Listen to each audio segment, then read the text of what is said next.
Good evening. Most of you already know me. My name is Lucia.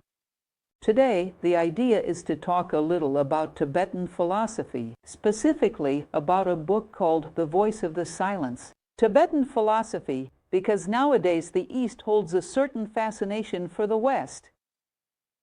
We begin to feel a desire to learn more, especially about Indian and Chinese philosophy, but Tibet still remains somewhat mysterious, due to scarce literature, but also because its language is more difficult to understand. We are going to explore a very important aspect, one that has long been debated and questioned. There has been much discussion about the book The Voice of the Silence, trying to determine whether it truly originated in Tibet or not, because the author, Helena Blavatsky, faced intense criticism during the 20th century. Today, it is a known fact. There are now documents in Tibet, public texts, compilations of sacred writings, such as the Kanjar and Tanjar, including testimonies from highly respected lamas that speak about this document. Its original title is known as the Book of Golden Precepts.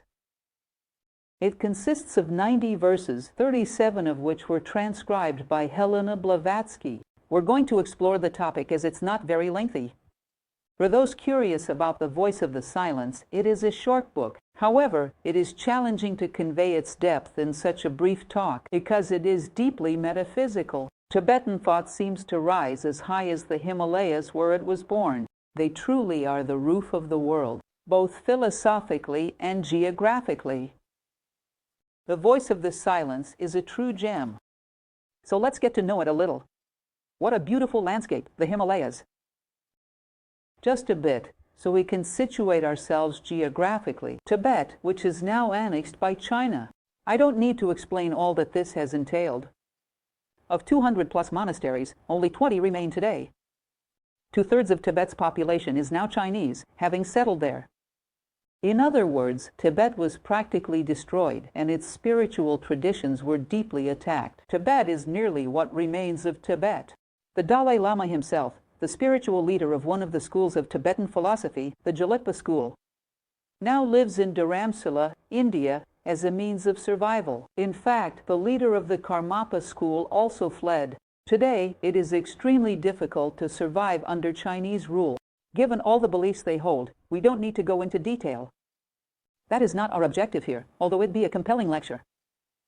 To recount the story of Tibet, with all the traditions that were already present when Buddhism first arrived, brought by figures like Padmasambhava, Marpa, Milarepa, and Tsongkhapa. It's a beautiful story, truly beautiful. And the various schools in Tibetan tradition, from a distance, many assume it's all the same. Tibet is incredibly multifaceted. There are many different expressions of the Buddhist tradition there. The Nyingma school, the Gelugpa school, the Karma Kagyu school. There's much diversity. It's not as simple as we might think. And before all of that, there were the Bonpo beliefs. It's a deeply rich tradition. In any case, it's a relatively vast territory, situated at a very high altitude with harsh, inhospitable temperatures.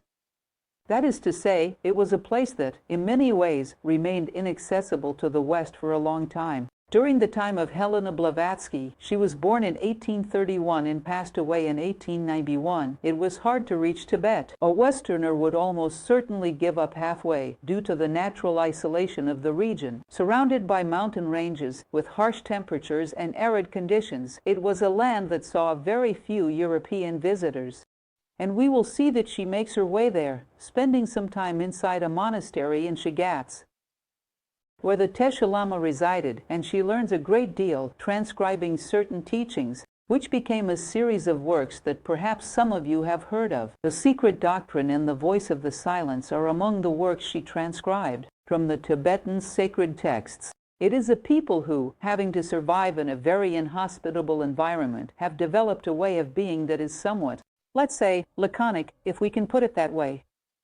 They express themselves differently, shaped by a life marked by harsh, dry conditions. While in the West people tend to speak more and use more words, the Tibetan way of expression is much more concise. This often makes it even more challenging for a Westerner to fully grasp the depth of the Tibetan tradition.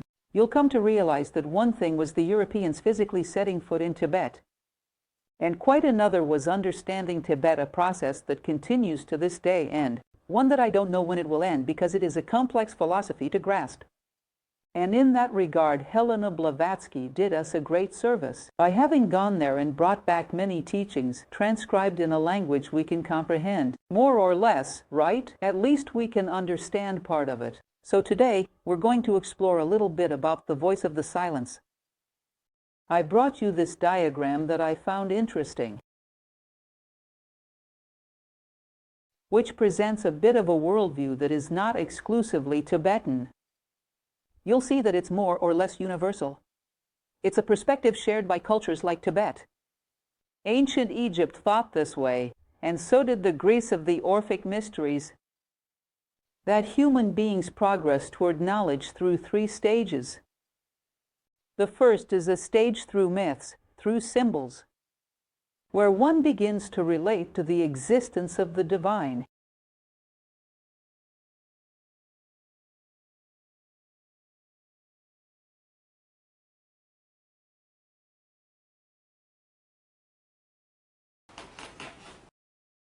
So try to understand this. I don't know if you've heard about it, but recently in Spain, they made a discovery.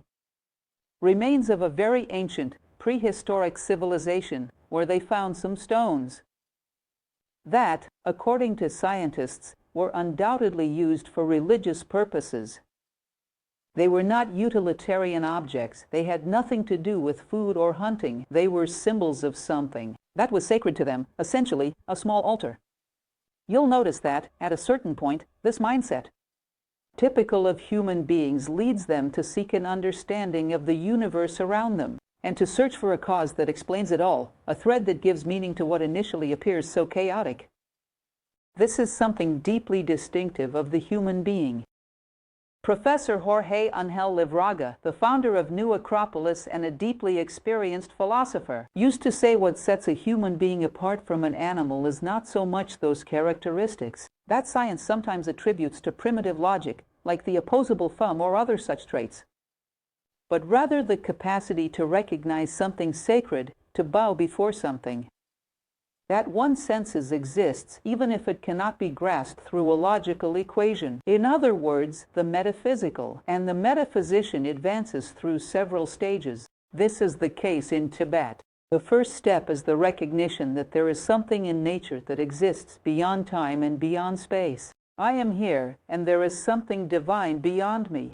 There is a beautiful book from the Hebrew tradition, from the Arab tradition, what is called the self-taught philosopher, which tells of a man isolated on an island facing stages of realization. So first comes the perception of God as external. Then, inevitably, as you move along that path, you realize God is not only outside but also within you, through the attributes you discover within yourself: justice, fraternity, integrity, harmony. You begin to understand that while He is outside, He also dwells within you. This marks the beginning of knowing yourself, which is the philosophical stage. And these traditions speak of a third step, which is initiation. At this stage, God is no longer outside or inside. The distinction between outside and inside fades. You and nature are one. Grasp this idea? Unity. You no longer distinguish between the inner and the outer. You become a digit of God, as if you were a temporary separation from the whole in order to act on an illusory stage, the manifested world. That is what we call wisdom. Philosophy is the pursuit of wisdom, philo plus sophos. There is, first, a symbolic stage, followed by a second stage focused on seeking a more logical understanding. A third stage, initiation. This is not new. You can see it in Abydos, in Egypt. You'll find it in the Eleusinian mysteries of Greece. You'll encounter it everywhere. The mysteries of Mithras in Persia, for example. The idea that, at a certain point, the human being transcends the sense of separateness. This is the central idea in Tibetan thought. No one will be able to definitively prove to us whether it emerged in many areas or if it originated in one place and then spread outward. Helena Blavatsky, for instance, states that Tibet, as we know it today, was strongly influenced by India, but much earlier in history, India itself was influenced by Tibet. That Tibet might be an even older civilization and that India received the roots of its philosophical thought from there. This idea that the universe is a journey toward unity, this idea of discovering how all things are interconnected, this idea of finding the thread that links together all the beads on the necklace of the universe to recover unity within diversity. It would be a very ancient idea originating from the Tibetan region, which was already in decline when Buddhism arrived, because Tibet, as we know it today, is Buddhist. So logically, it came much later than Buddhism itself, which was born in India with Siddhartha Gautama. Around the 2nd century BCE, we see Tsongkhapa introducing Buddhism to Tibet for the first time. But it seems that something even older already existed there, so this structure is important to understand. We are speaking about a book that does not belong to anything external. If you enter a Tibetan lamasery, well, enter, because nowadays you can't really enter anywhere else. If you had entered a Tibetan lamasery before the Chinese invasion, you would not have found the Book of Golden Precepts because it was not exoteric, not external, or available to the public. It was a document used by initiated lamas, an internal text, which was partially released to the West. A fragment, about a third of that book, was brought to the West by Helena Blavatsky, and today it is recognized as a Tibetan document. So let's continue. I won't say too much about Helena Blavatsky, but she certainly deserves a brief mention. In fact, for 100 years after her death, she was criticized and misrepresented, because there was no concrete proof that these works had originated from there.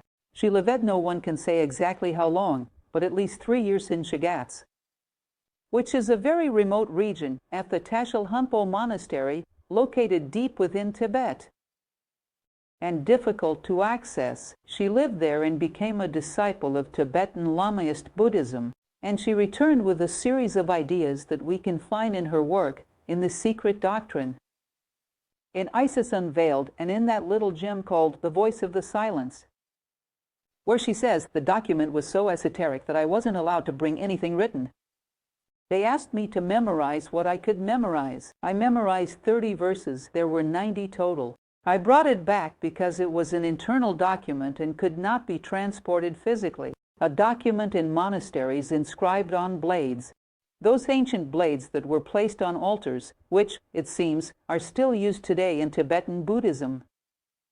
Slides made of palm leaves, where passages from sacred texts are written. So, Helena Blavatsky lived around this time. She was a Russian who passed away in England, founder of the Theosophical movement, born in 1831 and died in 1891. A great traveler and a first-rate philosopher who recovered many documents, without which we in the West would not have access. She was long misunderstood, but today her contributions are undeniable. What she left behind was a body of work rooted in Tibetan tradition. These cute Tibetan books that she consulted came from the internal library of the Shigatse Monastery. It is composed of 35 external volumes, publicly accessible, and 14 internal ones reserved exclusively for the use of the lamas, which contained very ancient commentaries. From the first of these commentaries, she created The Secret Doctrine, which includes the stanzas of Zion. And from another section of these commentaries, she drew verses from the Golden Book of Precepts. You will see that this later came to light through another theosophist, Mabel Collins. A little more from this book, which is The Light on the Path. It is a continuation of the same Golden Book of Precepts. And thanks to both, we have access to this document. Even today, with Buddhism as it is practically a refugee in India, because the great Tibetan leaders fled and could not remain, this document has not been made public. But when you look at a document that is indeed available to the public, such as the Kanjur and Tanjur, which are extensive compilations of ancient Tibetan sacred texts, they reference it, and today it is widely recognized. They make frequent mention of the books of Kyut, and they refer to the Book of Golden Precepts. How disheartening it is for us to look back and see how many people denied and disrespected it. Someone who was speaking the truth, the prejudices of humanity. Let us hope we don't repeat that in the future, right? To shut the door on something due to not knowing. Helena Blavatsky was attacked in every possible way. Today there is proof she was truthful. So these books, The Candor and Tangier, as far as I know, do not exist in Portuguese. There are free versions available online in English. Difficult to understand, not much makes sense. But they are open to public, and they reference these documents Helena Blavatsky mentioned. There are entire passages from the Voice of the Silence found within them, word for word, exactly as they appear in Helena Blavatsky's book, so it can't be denied. So let's take a closer look at this book. I would like to show it to you. There is the Book of Golden Precepts. Helena Blavatsky wrote The Voice of the Silent. Mabel Collins wrote Light on the Path. Light on the Path is also a true gem. These are books of such beauty that you can hardly imagine. They are poetry, mysterious poetry. Complex to grasp, but the kind of book that invites a very profound reflection. Read it today. And if 10 years from now you have grown in terms of consciousness, you will read the same book and it will no longer be the same book. This kind of book has that quality. You'll feel the need to check if it's really the same book, because otherwise you won't believe it. It is extremely symbolic, and as you open inner doors, it will strike you with deeper insights. Truly fascinating. So I recommend both two wonderful little books. I even tell my students that nowadays there are people who publish lists of 100 books you must read before you die. I haven't published my list yet. But when I look at those lists, I don't see anything worth waiting until you die for. They're minor works, not nothing, but still minor. Books like this one aren't on any of those lists.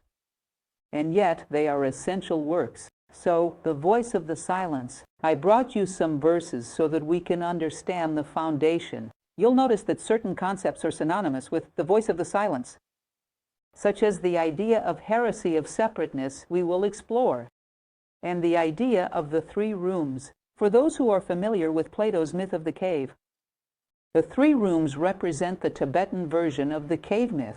It's lucky the myth of the cave helps us understand. Without it, we wouldn't grasp the meaning.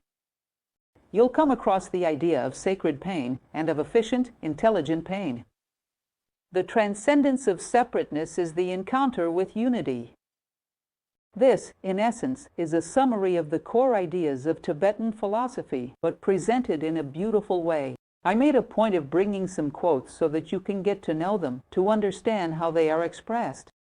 When, to yourself, your own form seems unreal to you, as dream images do upon waking. All forms seen in dreams, when one has ceased to hear the many, then one will be able to discern the one. This is something you'll also find in Aristotle. Aristotle says something very similar, that the awakening of philosophy begins with a sense of exhaustion. When you look at the things around you and realize they are unreal, endlessly repetitive. That reality is not something outside you, it resides within. You have felt this illusion as a teen. I thought so. That somewhere in the world there must be a place so wonderful, filled with marvelous things to see. So I dreamed of traveling the world in search of that place. I discovered philosophy before I began traveling, or I'd be very disappointed. Because what you find in the 4 corners of the world, now that I've had the chance to visit some of these corners, what I found were selfish, ambitious individuals. Alienated by materialism, wrapped in a cultural wrapping paper that may vary slightly from place to place. But nothing profound. In 4 parts of the world you will see people tainted by selfishness, vanity, pride, thinking only of themselves, driven by their own ambitions and alienation, pursuing survival instinct and continuation of the species with optimal comfort, dressed in ethnic garments, slightly different, yet essentially the same. Anyone seeking profound differences, if you thought you'd find them through tourism, you'd die of boredom. It's disheartening. Human beings are the same in the 4, 5, 10, or even 1,000 corners of the world. Nothing essential changes. Cultural details aside, nothing essential changes. One of the complicated things is when people say, Brazil has no hope. Luck. Don't overestimate the rest of the world. Materialism is global phenomenon. Materialistic alienation is globalized. Selfishness is the most widespread thing there is. Some may have played the game a little better, others a bit worse, but selfishness exists in the same way everywhere. The real difference lies within you. I remember a very beautiful passage to give you an idea of how this is something everyone talks about. In the Celtic tradition, there's the Book of the Conquests of Ireland. Leber Gabale Iran, as it is called. It says the following, that there are two moments in the day: sunrise and sunset. When there is a contrast between light and darkness, in contrast, it is the most favorable moment to become aware. They greatly valued holding welcoming ceremonies and watching the sunset. They said that in that moment, everything feels like a dream. Have you noticed a kind of golden grayish atmosphere? Everything feels like a dream. And they would say, this is reality, this world is the dream. When you are in the middle of the day or night, you don't realize it all feels real. But this is a dream. That's the moment when you perceive things most clearly, that reality resides within you. They said it's the ideal time to hold ceremonies, because you'll come to understand. The true deception, the manifested world, is an illusion. What I find amusing, and I often mention it, ask a good quantum physicist, they'll tell you, the material world is an illusion. Every tradition of the ancients spoke of this. Plato's allegory of the cave shows this idea. So sometimes you come across a good 21st century quantum physicist who might. Someone like Capra or Amit Goswami, who also express very similar ideas. You'll notice that they are often closer to ancient philosophy, maybe more so than to modern philosophy. It's fascinating, isn't it? Because this idea of the unreality of things, this idea is growing strong, and even scientists are engaging. Take Buddhism, for example. So that's quite interesting. She says, going back a bit earlier, when to herself her own form seems unreal to you. In other words, this is an illusion here today, gone tomorrow. When you lose someone you love, one moment there is life, and the next it is gone. Where has life gone? All those dreams, all those reflections, all that depth that once existed, has it all turned into nothing? Is it all just an illusion? Life is profound, meaningful, to vanish. What lies beyond appearances? What's behind live scenes? And soon, just a small heap of organic matter will meet the same end. Where are my dreams? Where is everything I long for, the sacred, the divine, the eternal? Is it all just an illusion? These are paradoxes that confront human beings with a deep inner restlessness. Paradoxes are the very birthplace of philosophy, the love of wisdom, which compels you to walk toward it. So we looked around and found it all to be unrealistic and endlessly repetitive. It feels like a combinatorial analysis where you already know all the outcomes. This is the exhaustion Aristotle spoke of birthing the philosopher. A combinatorial analysis of 6 materialistic elements, where any combination you create is entirely predictable. It feels like the ending of a novel. Everyone knows the hero is going to break up with the girl, and Butler is the culprit. Everyone knows the world becomes too predictable viewed from outside, but it becomes a mystery when you dive into the human being. These are profound possibilities. The human being is a mystery. Nature is a mystery. Then, when he has ceased to hear the many, he will be able to discern the one. That's when you begin to turn inward and experience what we might call, in more Western terms, an inner life. As the Greeks said, know thyself. Turn inward. In my lectures I speak about loneliness, saying loneliness is not about being without others. It's about without yourself. It's when you become a stranger to self. You'll notice in a small town with 100,000 people, people feel less lonely than in greater Sao Paulo. Not others absent causing loneliness, but self-absent. Dive into yourself and discover the mystery. I always enjoy quoting an Egyptian passage from the Book of Powerful Songs, which says, "Your name is more precious than the gods, the name engraved on your shield, the name of the one who dwells at the center of your boat. O boatman, hold your oar, turn around, and look into the eyes of the owner of your boat. In other words, the divine being who resides at the center of your boat, your essence, you. And yet we identify only with the mere rower, who drifts aimlessly through the world, unaware of whom he is guiding or where he is going. A lack of self-knowledge, a lack of depth. Before the soul can see, inward harmony must be attained, and the carnal eyes must be blinded to all illusion. When a person begins to suspect that there is unity, he must begin preparing himself to perceive reality. Reflect on this phrase, which is Tibetan, and, at least for me, the first time I encountered it, I found it deeply enigmatic. Wisdom is a preparation to perceive reality. Can you imagine this idea that the world is unity?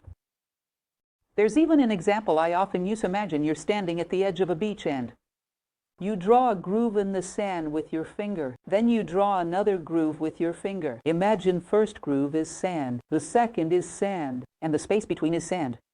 There aren't two grooves, it's sand. Momentarily differentiated. Now imagine the motivations of the world are motivations. The ones that get us out of bed in the morning. The desire to possess things, to project our name, to acquire wealth, to gain fame. Always striving to obtain something if everything already belongs to you? What would your motivation be then? Why would you get out of bed if you truly saw oneness in this moment? Realize we might become catatonic, not get out of bed? Because you can't own anything, you already are everything. We are not yet ready to face reality as it truly is. We need a psychological framework to help us see separateness as an illusion. Separateness is like my hand trying to possess my foot. Like this? It's all one body. Both are part of a single body. No one can own another here. It's mind-blowing. Because our entire motivation is rooted in possessing, rejecting, projecting, and demeaning. When you realize there are no parts to own, to reject, or to elevate, it becomes difficult for minds like ours to grasp. That's why the pursuit of wisdom is the journey of preparing oneself to perceive reality. For these peoples, reality is unity. Things are temporarily different expressions of a single unity, which remains hidden behind the scenes of life. All these are moments of being manifesting in time and space. Before the soul can see, inner harmony must be attained, and the carnal eyes must be blinded to all illusion. This doesn't mean you stop seeing things.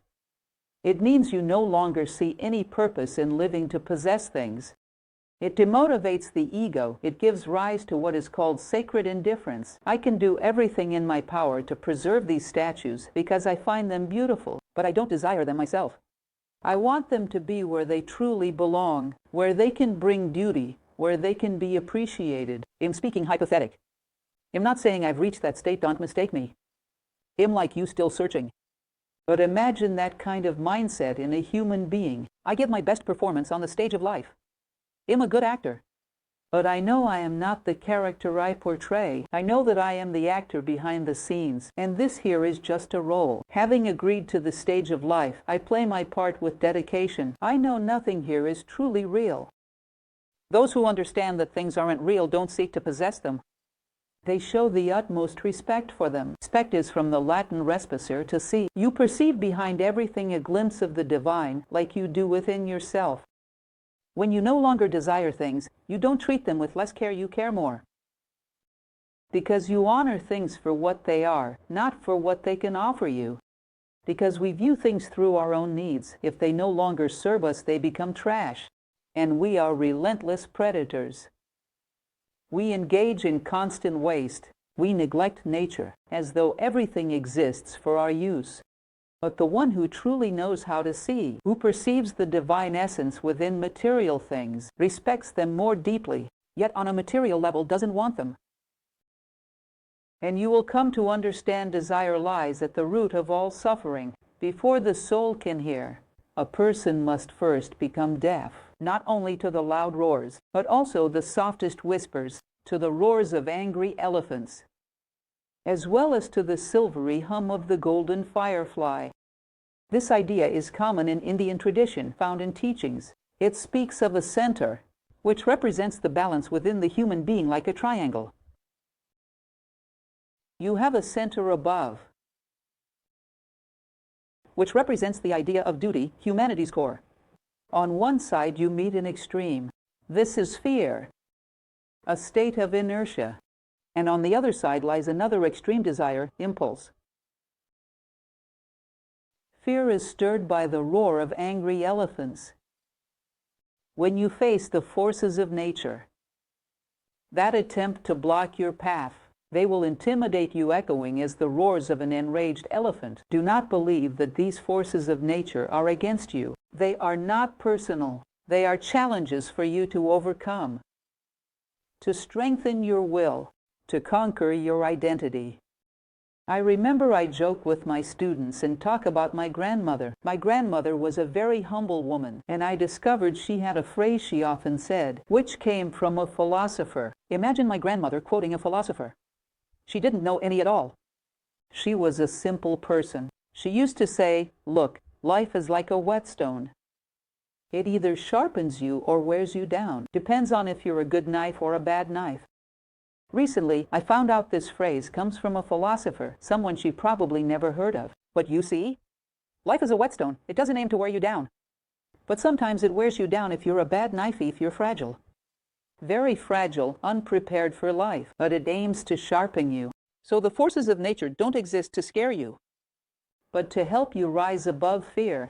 They don't exist to hold you back, but to help you cultivate enough will to move forward.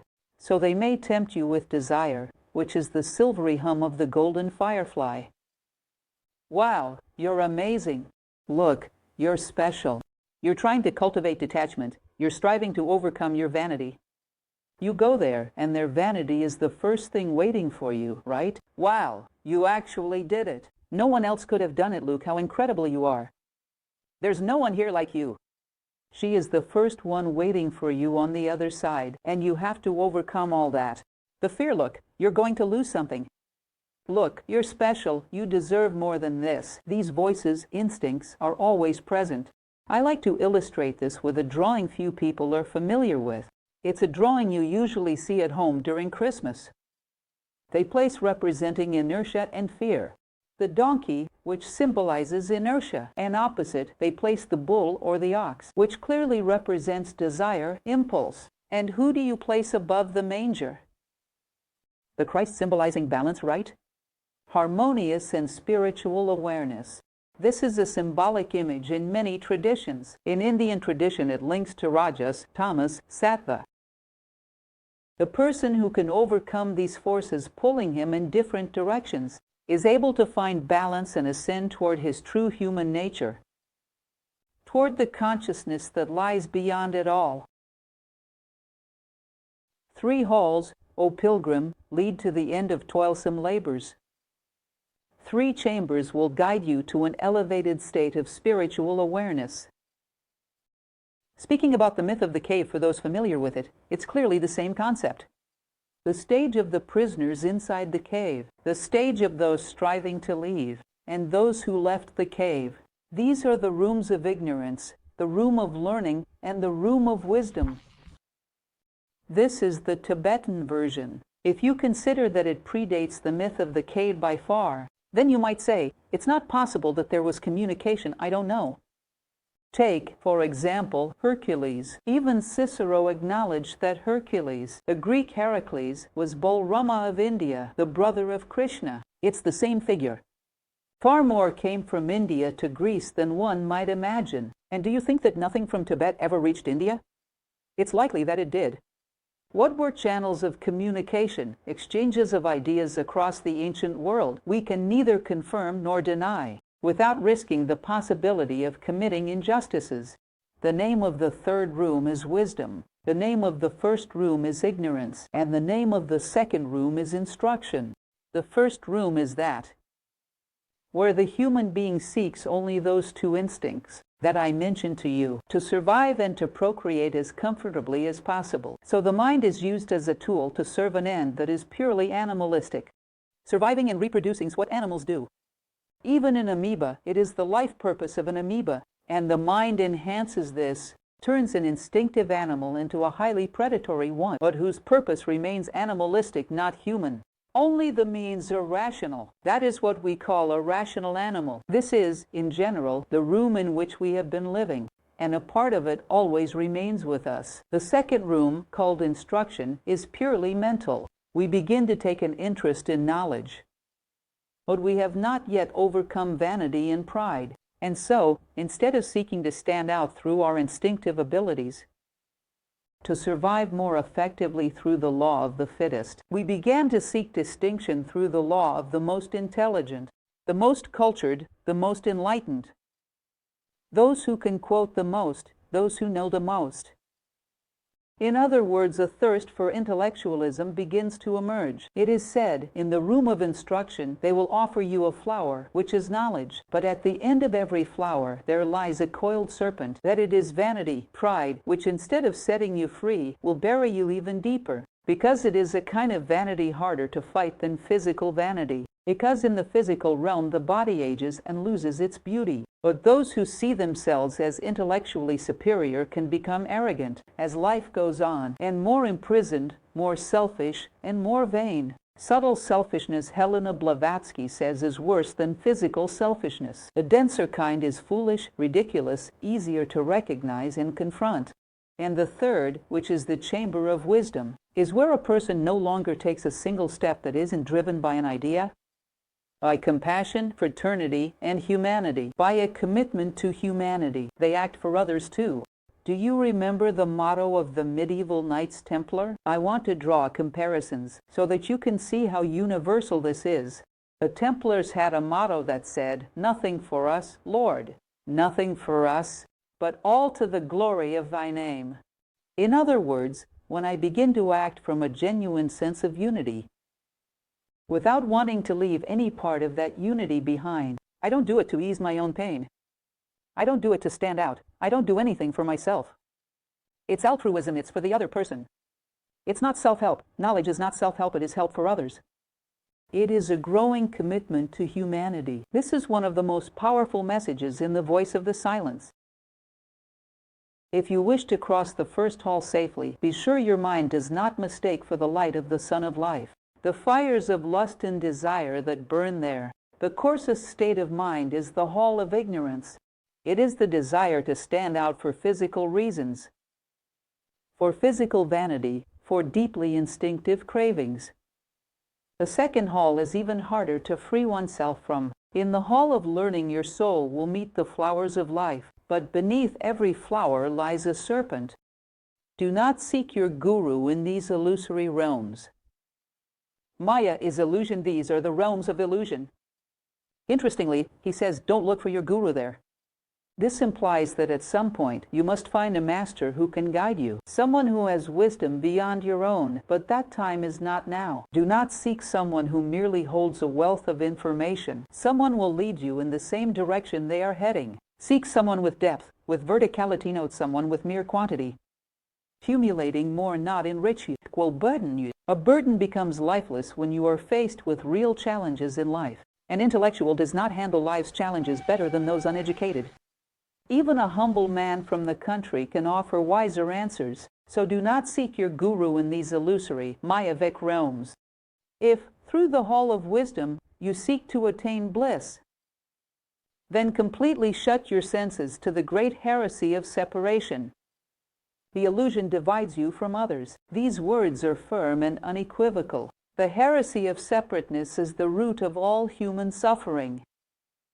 We might translate that concept into a more familiar Western term, a word we know well, selfishness. And I always challenge you on this point. Show me a social, economic, or political problem of any kind that affects humanity and does not have selfishness at its root. Whether it's within a family, an individual, or anyone you choose, I've never found one. No one has been able to find a problem that didn't have selfishness behind it. They say the heresy of separateness makes me believe she is one being and I am another, and a void exists between us. What I do has nothing to do with her. I can win while she loses. If I steal her purse, for example, she loses and I win. Violence starts. If I take her job, I get promoted and she gets pushed aside. That's where opportunism and cunning arise. The struggle of man versus man, a wolf to his fellow man. All of these are elements that generate conflict. losing coexistence, losing principles, all stem from the belief that she is one being and I am another, and what I do to her has no impact on me. One who has transcended the heresy of separateness sees when a single human being falls into a pit, a part of us falls with them. When a single person rises, something within us rises as well. A human being who, when you read in the newspaper that he committed an atrocious crime far away, is still someone we will need to reach out to and rescue. We must improve not only for us and him, because humanity is one, whether we are aware of it or not, and it is our family and our shared responsibility. That is why all the evils in the world come from the heresy of separateness. This is a hallmark of the voice of the silence. It is truly beautiful. Notice the subtlety. Abandon your life, you tiny little being, if you want to live. Abandon a private, self-centered life where you try to project a mere heap of organic matter, which is inevitably condemned to death, into a state of immortality, projection, eternity, which it will never attain because it does not belong to it. The law of life says this is just a vehicle for the passenger where experience happens. Who are you? Let go of the desire to make this small life so insignificant into the most important thing in the universe. If you wish to begin living seriously as a human being, then I presented some other versions of that same sentence. Philosophy often works through comparative study, and I believe this is crucial. This second one recalled who said it. It is by dying that one is born to eternal life. Whose words are these? Saint Francis of Assisi. Dying to the small, selfish self, the personalistic self, the one whose goals are fully self-centered. You are born into eternity, which lies beyond time, beyond space. Truly, I say to you, no one can enter the kingdom of heaven unless they are born again. Jesus Christ talks with Nicodemus. What do you mean, Lord? Am I supposed to return to my mother's womb now that I am old? Truly, whoever has eyes to see, let them see. Whoever has ears to hear, let them hear. He wasn't referring to physical eyes or ears, as everyone has those. He was speaking to people able to delve into the meaning. And medieval alchemy had a phrase that I find very meaningful, soliti coagula. It dissolves on one plane and is reborn on another, like the phoenix. We must accept that personality is not the most important thing in the world. No personality is. We speak of people like Plato, who are incredibly important to philosophy, and that's a good thing. He is crucial, but if Plato had never been born, would there be no more people seeking truth? No. Who, as a personality, was truly that essential in history? We understand that people matter most when they transcend their personality and show us a path to do the same. Projecting the small self does not make anyone great. Personality is merely a vehicle. It is not who we truly are. At least, if we accept this tradition is true. To invest your energy, there is an act of selfishness. It is one of the most ineffective shortcuts in human history, if not the most ineffective of all. The pure waters of eternal life, clear and crystalline, cannot mingle with the muddy torrents of monsoon storms. Do you understand what that means? You have a material aspect which is characteristic of worldly things and ensures your survival. And you have a human, spiritual, higher aspect, Plato's ideas, or however you choose to name it. That material part is not bad as long as it serves the spiritual part. Your vehicle is good if it follows your direction, but if you get to it, try to start it, and it doesn't work.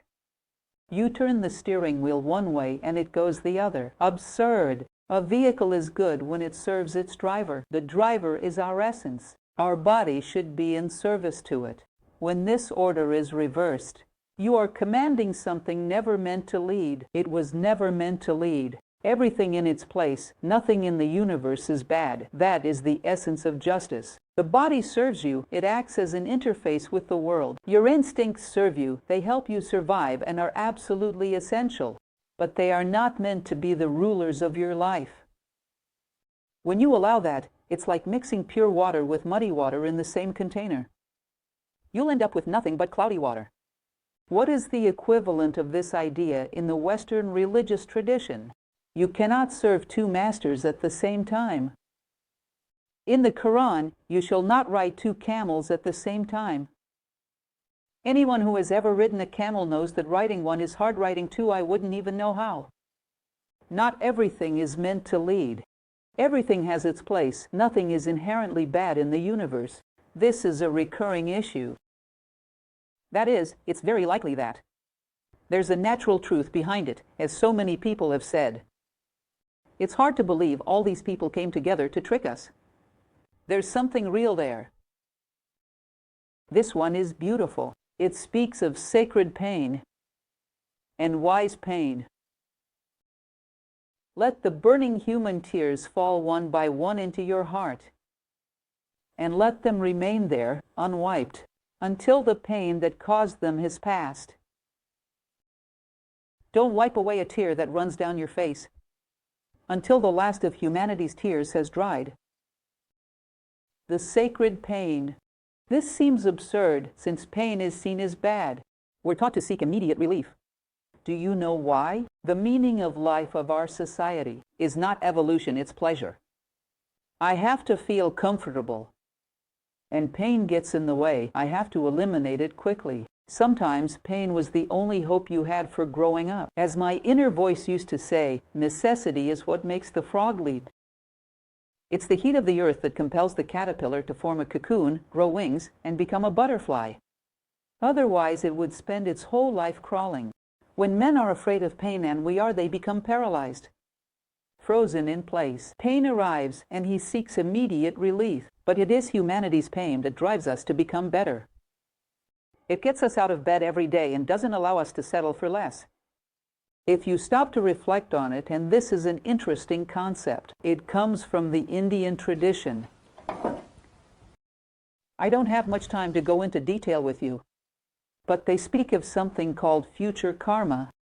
It means you keep walking, evolving, growing as a human being. For those who are growing as human beings, you are walking towards something. It is said that there is another human being who also needs hope, who also needs to find meaning in life, and whose path is meant to cross yours at this point. You are walking at a certain pace, but halfway through you stop because of concessions made to weakness, to inertia, to laziness, to selfishness, for no real reason. You stop along the way, fall out of step, and you are no longer part of that commitment. And this person is facing an abyss. And if she doesn't meet you at this point, she may lose her last remaining hopes. And you gave up being there because you made a concession to a weakness that did not deserve yield. This is a tradition that comes from India, and it's quite profound. Future karma means this: if I don't commit to growing, how can I, and how should I? I'm going to miss an appointment with the future. Someone will be waiting for me, and I won't be there. Someone's hopes will fade away. And this is something key. So it is said that you can't avoid having this dose of pain. Because if you don't read this exercise that I've done many times, fight against laziness. In the morning, while still in bed, using only your inner strength, saying, you committed. What's your excuse? You didn't really commit. No one actually needs you. Someone is waiting for you. They are not. You can't get yourself out of bed with selfish arguments. It is said, in paying for this concession, with a single coin, the pain of humanity, you'll see that your conscience will throw you out of bed. Won't pay price. Not worthy. Won't accept. If you have a philosophical mindset, you won't accept it. This price is not worthy, I don't accept it. In other words, the sacred pain pulls you forward. It cannot cease to exist ever. Otherwise, you stop. It is the pain of compassion, the pain of fraternity, that makes you human. Now, it must also be intelligent, meaning, it must act by easing the pain that gave rise to it, that is. You don't offer a mere palliative for someone else's pain, because that creates dependency and stops the person from growing. You go to the root of the pain. You strive to dismantle ignorance. You combat alienation. You seek to reduce selfishness. Like the example we use at school. You don't clean the puddle on the floor. You repair the leak in the roof. You address root pain causes. This is meaningful because when we say we engage in social volunteering through philosophy, teaching philosophy, people often ask, is that really social volunteering? Social volunteering is collecting food for those in need. Yes, I believe that's valuable too. But let's not forget the root of misery isn't the absence of food, it's the absence of values. The root of hunger doesn't lie in the absence of food, but in the absence of fraternity. If you don't fix the root causes, you're not transforming anything. You're creating temporary relief. Here, in silence, they will speak about this. So, don't just wipe away the tear from your face, act on what caused it. Starting with yourself, by cultivating within you the values you wish to share with others. The ladder the seeker climbs is built from steps of suffering and pain. These can only be quieted by the voice of virtue. A state of anguish, of despair, is always connected to our attachments to loss and gain, to the things we desire, the goals we chase, the anxieties we carry. But when we no longer desire anything, it's like reaching the eye of the storm. The material world continues to spin, but it no longer touches you, because there is nothing there that can be taken from you, nor anything they can offer that you still desire. Nothing that truly belongs to you can ever be taken away. Even this body will one day leave us. But if you cherish your honesty, your sense of fraternity, your love for the truths you've uncovered in your life, glimpse of divine you've seen through veils of illusion, no one can take that from you. You have solid ground beneath your feet, where your conscience can stand tall before life or before death. You see you've security and a foundation, and no one can take that from you. It has deep roots. And then a moment comes when pain is quieted by the voice of virtue, when you have something meaningful to offer humanity. You hold an answer to the human condition, its struggles. The best thing we can do for the beings we love is to grow, as Plato said, to grow as human beings, because you carry an answer to humanity's suffering. Otherwise, no use, it's harmless charity. You have nothing to offer except palliatives, painkillers, and not something that truly heals the pain, that addresses its root causes. Confront your impure thoughts before they overpower you. Treat them the way they intend to treat you. If you spare them, they will take root, overpower you, and destroy you. Egyptian tradition says the universe is mental. If you allow coarse and vulgar elements, vanity, hatred, division, to take root in your mind, they will continue to shape the events of your life, and they will keep hurting you and humanity, making you a negative force in the world. So the primary space you need to focus on when you want to move forward requires a bit of control, some balance, some mastery, and that space is the mind. And the more coherent you become, the more this potential expands. Be careful not to believe that thoughts are harmless things. None sees them. They exist subtly. They are unreal. Thoughts are the root causes of all the consequences that unfold in the world. You will never meet anyone that committed a heinous act, a violent act, without having first thought about it, at some point, sometimes many times. They seized a fleeting opportunity and brought that thought into reality. Sometimes it was the chance that pushed them to act. But the thought had been there. If it hadn't, the act would not have happened. It is on this mental plane that everything is born, the good and the bad. It is on this mental plane we fight our first battle. Do not desire anything. Do not worry about karma or the unchanging laws of nature. The battle is only against the personal, the fleeting, the perishable. Interestingly, just the other day a student was talking to me about this, not long ago. She said, "Wow, I can feel myself aging, losing energy, seeing my face change in the mirror. Some of my relatives have passed away. This is so hard. I can't come to terms with aging." And I kept thinking, my friends, we have known that life is like this since birth. When we were 4 or 5 years old, the bird or kitten died. We should have known life is like this, would grow old and die. It's predictable. It's the law of nature. But why don't we find answers to this? Why do we suffer when faced with what is predictable? Because we don't seek answers in what is unchanging. We stay attached to what is transient, hoping that, just for us, it won't change. That just for us, it won't be fleeting, but it will be. If you're searching for something that endures, that's the only path. Can you imagine regretting you'll grow old and die? It happens regardless of regret. Seek that which does not die. The only thing that can bring you some comfort in the face of losing loved ones, in the face of our own body aging. There's no other way out. Help nature and cooperate with her, and nature will regard you as one of her creators and will become obedient. From the moment we act not as creation, but as part of the Creator, as a pure mind that desires nothing but unity and goodness, it is as if we in the oneness that created the manifested universe were one and the same. We gain the status of creators. We begin to shape history.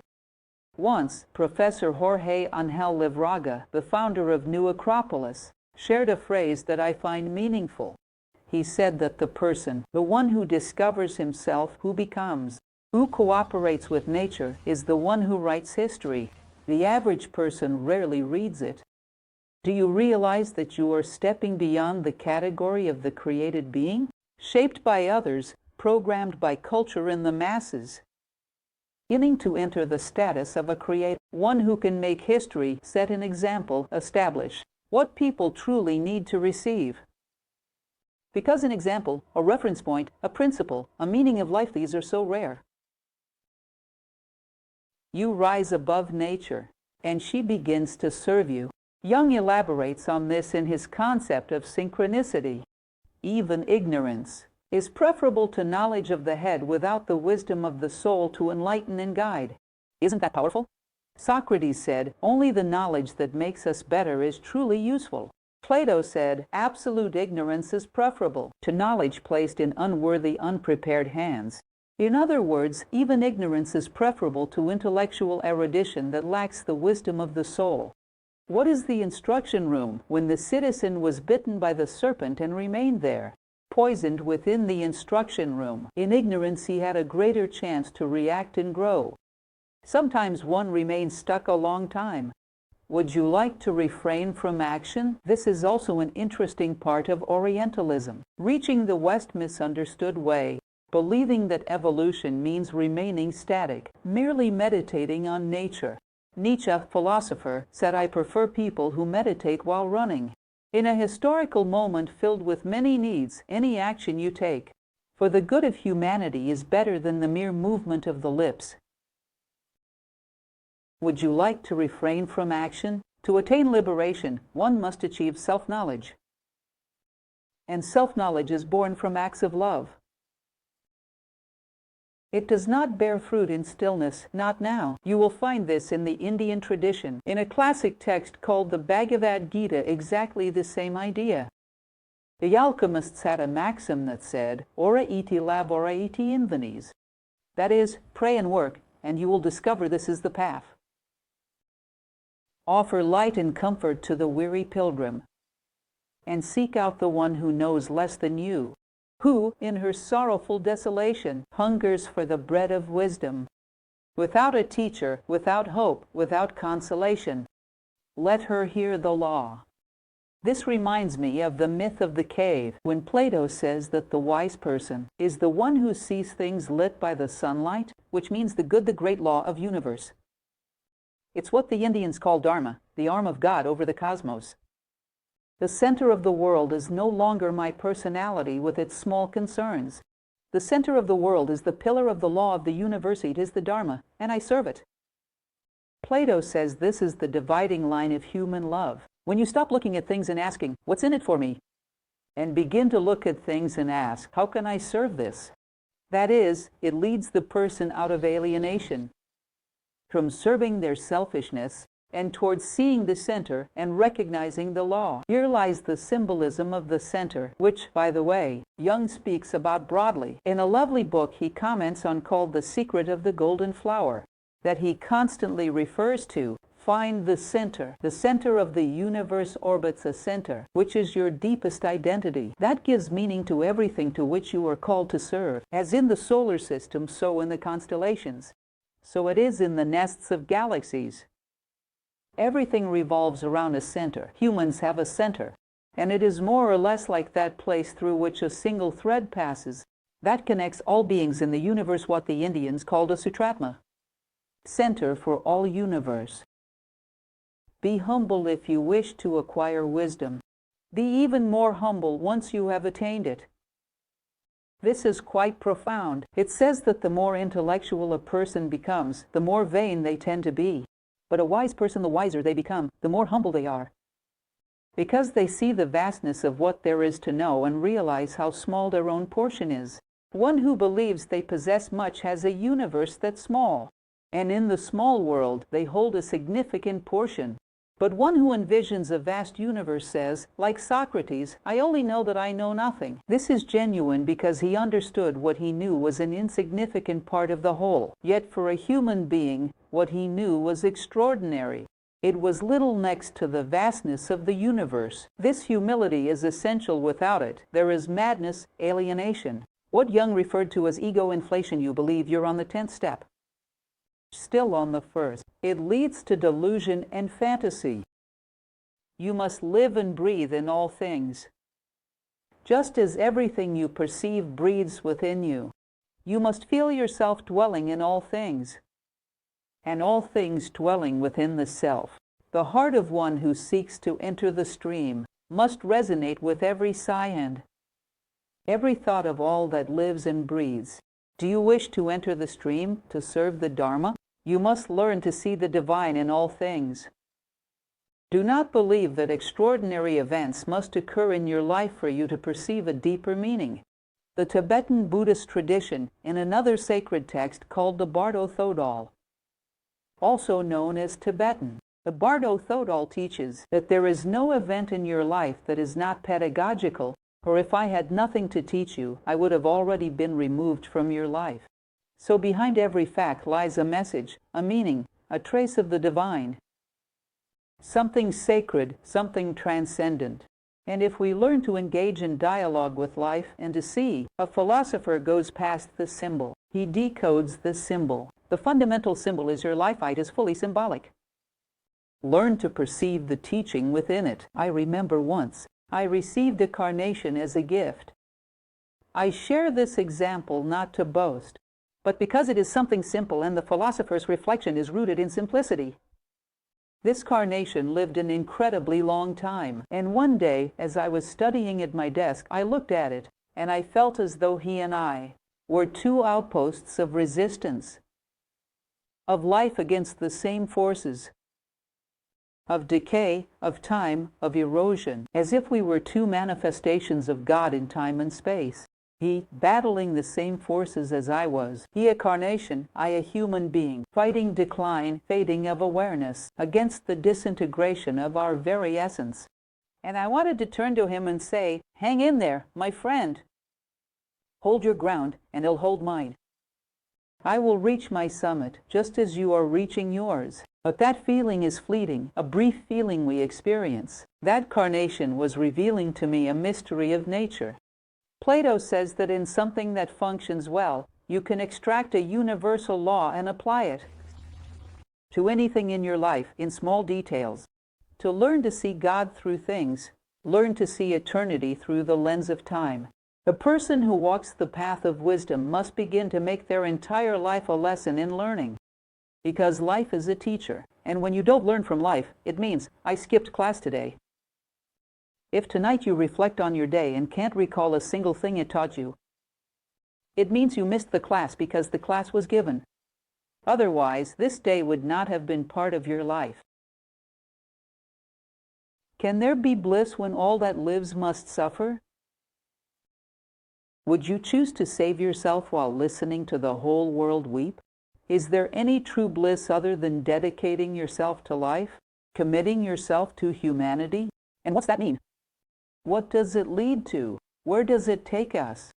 Remember, we are within the Buddhist tradition, which tells us that the Buddha, he would have said, before entering nirvana, as recounted in the Lalitavistara Buddha episodes of the future, that before nirvana, he declared, I will not rest until I see the back of the last person entering nirvana. So, who will be the last person? That is, to commit yourself to all of life and to find your joy and fulfillment within it. Because real happiness and fulfillment while other forms are animalistic, instinctive, not truly human happiness. And every being fulfills itself by becoming what it is, what nature intends for it to be. And ultimately, compassion is not an attribute. It is the law of laws. The eternal harmony, a universal essence without boundaries, the light of eternal justice, the balance of all things, the standard of perpetual love. Compassion is not simply a feeling, or an emotion, or a trait. It is the law of laws. And only by evolving through it. That is, you cannot walk the path unless you become the path itself. And the path is paved with compassion. This phrase also comes from the voice of the silence. It recalls another Christian phrase, I am the way, the truth, and the life. Until you and the path become one, you do not evolve. And the law is compassion. If you are not of the same nature as the law, you cannot pass through it. It's not just a noble quality, it is dharma. There is a very beautiful passage by Helena Blavatsky in another work of hers, where she speaks about dynamic eternity. She says, imagine the vast number of stars and planets out there. There must be countless forms of life. And among those myriad forms of life, there must be beings striving to carry burden. There are here, there were here, as it will always be here. Where life is, advanced beings will guide others to evolve. I do not know the form these lives take. I do not know what languages they speak, but I know what they say. They call all beings back to the Father's house, to unity. A call echoes from the four corners of existence, back to the Father's house, back to oneness. If we understand that our destiny is to move toward unity, then this is the feeling. It is compassion. It is fraternity. And anything leading us in the opposite direction will give us the sense of a clear ethic that is not human. It does not bring us happiness. It does not fulfill. It is not a life worthy of a human being. This is the essence of the voice of the silence. As I mentioned to you, it is a book too complex, too profound to be summed up in 50 minutes. It's truly worth reading. But the main ideas I wanted to leave with you are for you to reflect on them a little, and to see the treasures we possess of humanity's heritage. Sometimes we go through an entire lifetime and overlook it. It is a profoundly rich experience from a people who knew what they were speaking of, who gathered wisdom that belongs to all of humanity, not just to the Tibetans. So I invite you to keep this book on your bedside table. And note it's part of our philosophy course. The Voice of the Silence is the third class in the ethics module. Those who are not studying philosophy with us are invited to join us in practicing philosophy. It means learning the art of living, recovering the knowledge accumulated in human history, a legacy of human. Those who knew how to live had a desire to teach, and all it takes is for us to have the desire to learn, and that is philosophy.